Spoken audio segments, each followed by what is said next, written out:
Ang tanong, magkano po ba ang amount na matatanggap sa pension after 15 years and walang loan? For example, 29,000 sahod now, half lang po ba ang pension or 70% ng 29?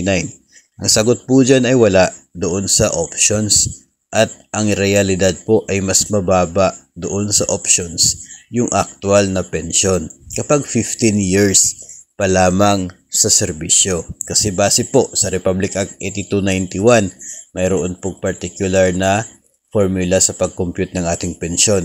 At ang gagamitin po dyan ay yung average monthly compensation sa last 36 months ng atin pong pag-serve sa gobyerno.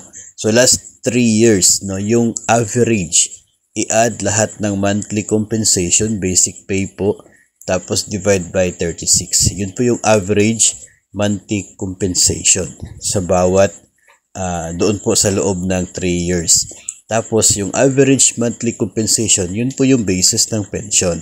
Yung rate ng pension ay depende po sa PPP po ninyo. Yung period with paid premiums na GSIS, 2.5% sa bawat taon ng PPP.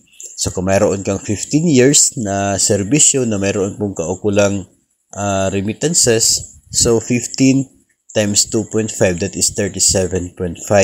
So 37.5% ng inyo pong average monthly compensation, yun lamang po ang makukuha ninyong pension kapag 15 years lang, no, yung inyo pong premiums na payment sa GSIS at kayo po ay nag-resign o kaya ay nag-retire from your government service. So mahalaga po na aware tayo dyan. Nakikita naman po yan sa GSIS Touch. Again, ito po ay base sa Republic Act 8291. Hanggat wala pong pagbabago sa batas na yan, ito po rin po ang mananatiling susundin ng GSIS sa pag-compute ng ating monthly pension.